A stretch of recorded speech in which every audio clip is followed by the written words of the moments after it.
Siin on käkikeerajate nädala ringvaade. Uudised, mis aitavad isegi lihtrahval tähtsate inimeste tähtsatest tegudest aru saada. Sel nädalal kaitsekulude suurendamine lahendab majanduse probleemid, teatab Laar. Toimetuleku toetus hakkab ohustama võimueliidi sissetulekuid. Ja riigikogulased nõuavad diplomaadi passe. Hakkame pihta. Hiljuti peetud Põhjala ja Balti riikide kaitseministrite kohtumisel teatas Eesti vapper, pehme ja karvane kaitseminister, Eesti ründajate mahalaskmise isiklik garanteerija Mart Laar, et kaitsekulude vähendamine ei lahenda riikide majandusprobleeme. Majandusprobleeme ei saa ilmselt lahendada ka lihtrahva palkade ja pensionäride pensionite tõstmisega. Kindlasti mitte õpetajate palkade tõstmisega, nagu Laar valijatele enne Riigikogu valimisi lubas. Sellised lubadused aitavad probleeme lahendada teatavasti ainult enne valimisi. Peale valimisi on palju tähtsam tõsta kaitsekulutusi, sest need aitavad otseselt kasvatada riigihangete tellijate ja riigikaitsejuhtide jõukust ja seega lahendada Eesti käkikeerajate kõige olulisemad majanduse probleemid. Kahtlemata on maailma kõige võimsam kaitsevägi Ameerika Ühendriikidel. Meie tublid riigikaitsjad ongi leidnud just USA'st suurepärase eeskuju Eesti kaitseväe efektiivsuse tõstmiseks. Eelmise aasta detsembris vastu võetud riigikaitsestrateegia teatas, keskendumaks sõjaliste võimete arendamisele vabastatakse kaitsevägi sõjalise kaitsega otseselt mitte seotud administratiiv- ja toetusülesannetest. USA kaitsejõud on juba ammu rõhutanud vajadust anda kaitseväele rohkem hambaid ja väiksem saba. See on saavutatud erasektori kaasamisega kaitseväe administratiiv- ja toetusülesannete täitmiseks, mis vabastab rohkem sõdureid sõjaliste ülesannete jaoks. USA's on sellise süsteemiga aga seotud tülikad nõuded. Näiteks peab järgima seadusi riigikaitsehangete sõlmimisel. Kõik olemasolevad lepingud ja plaanis olevad hanked peab postitama veebilehel, kus igaüks võib nende üksikasju ja hindu lugeda. Kõige vähematki seaduste ja reeglite rikkumised on karmilt karistatavad. Eestis õnneks selliseid tülikaid nõudeid ei ole. Seadustega pole riigikaitsejuhtidel vaja arvestada. Seetõttu aitab sellise süsteemi sätestamine kindlustada veelgi paremini kopsakate hüvitiste laekumist tublidele riigikaitsjatele tänulikelt ärikatelt. Hiljuti sai küll kogemata avalikuks jonnakate siseauditi tegijate aruanne, mis leidis, et rohkem kui 2/3 kaitseväe hankelepingutest on seadusvastaselt sõlmitud. Aga see probleemikene leidis lihtsa lahenduse. Aitas sellest, et Laar ja kaitseväe peastaabi ülem Terras teatasid, et võtavad seadusrikkumisi tõsiselt ja nii lihtsalt saigi asi kinni mätsitud. Isegi kui mõni altkäemaksu pakkuja mõistetakse kohtus süüdi, nagu juhtus mereväe laevade remontijatega, pole hullu. Karistuseks määrati ainult väike osa hanke väärtusest. Mereväe esindaja kaptenleitnant Värk tegi ka televisiooni intervjuus selgeks, et nendega jätkatakse lepingute sõlmimist. Küllap nad oskavad tänuteheks ka hüvitisi suurendada.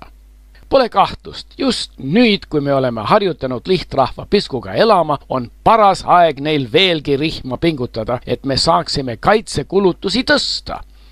Eesti Käkikeerajate Liit tunnustab meie tublide riigikaitsejuhtide geniaalsust.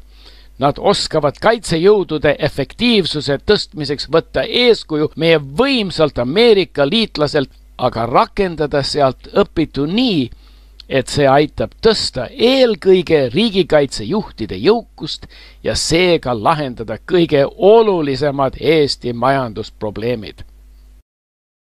Selle aasta riigieelarve seadus kehtestas toimetulekutoetuse inimestele, kelle kuu netosissetulek on pärast eluruumi alaliste kulude mahaarvamist alla 76,70 € kuus. Üksi elaval inimesel või perekonna esimesel liikmel ning 61,36 € pere teistel liikmetel.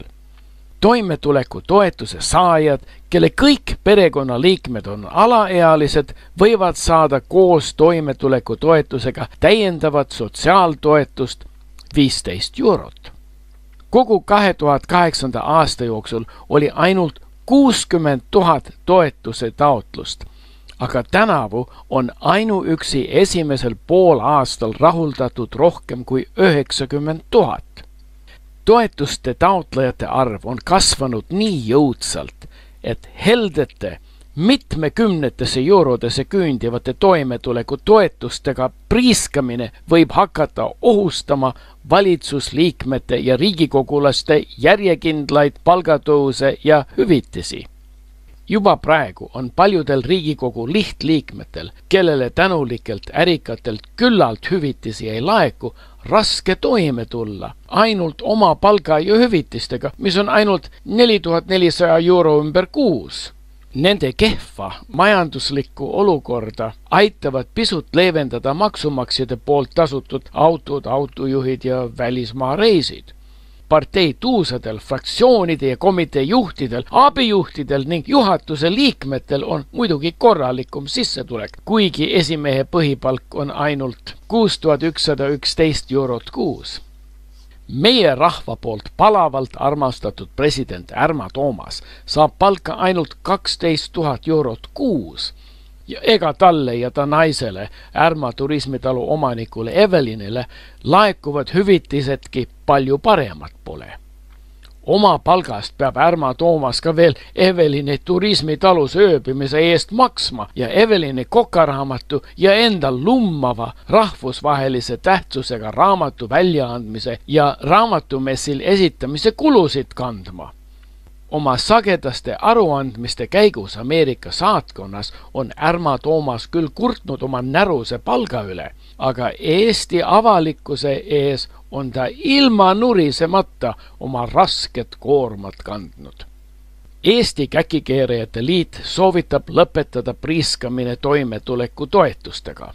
Toimetulekutoetuste asemel soovitame kasutada riigikassasse laekuvat raha Evelini kokaraamatute kordustrükiks ja neid jagada inimestele, kes ei oska oma sissetulekuga toime tulla ega õieti elada.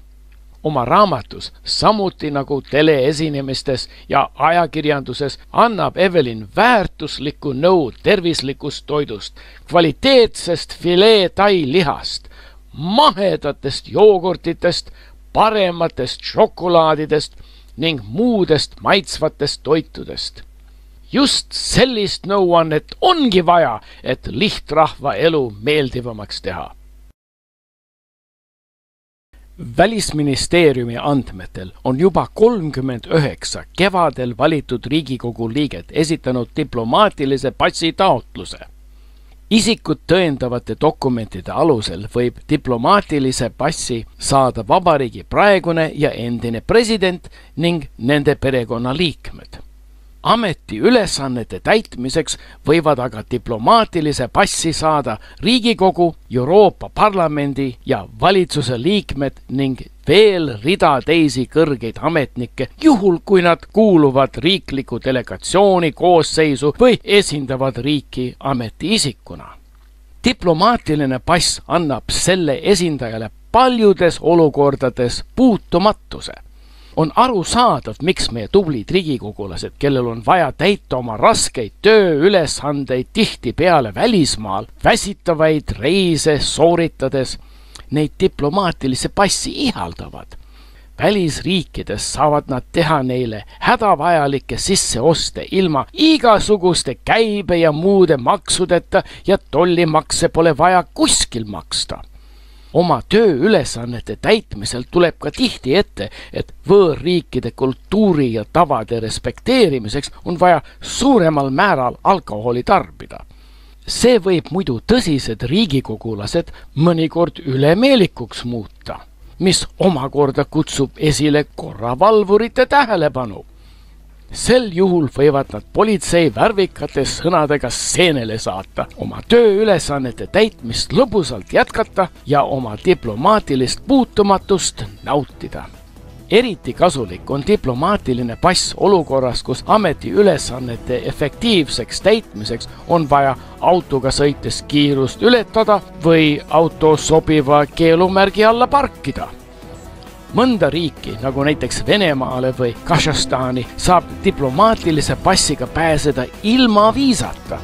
See on eriti kasulik Kalevite kantsi linnapea Edgar Savisaare rahvuskaaslastele, nagu näiteks Yana Toomele ja teistele Eesti Vabariigi Vene rajoonidest pärinevatele riigikogulastele, kel on sõprussidemed Putini parteiga ja kellele meeldib oma suurt kodumaad tihti külastada. Laiema silmavaatega riigikogulased on ka kahtlemata tähele pannud eestlaste massilist põgenemist Eestist ja mõned tunnevad selle üle isegi muret. Võib ju arvata, et kui küllalt palju tööjõulisi maksumaksjaid on põgenenud ja riik peab järjest suuremale hulgale vaestele kümnetesse eurodesse ulatavaid toimetuleku toetusi maksma, võib kätte jõuda päev, kui ei ole enam võimalik riigikogulaste palkade ja hüvitiste iga-aastane tõus. Kui põgenemine veelgi hoogu võtab ja aeg on ka võimueliidil siirduda oma Vahemere äärsetesse häärberitesse hästi teenitud pensionipõlve nautima, on diplomaatiline pass kindlasti kasulik, et väljaspool järjekorda lennukile või laevale pääsuda.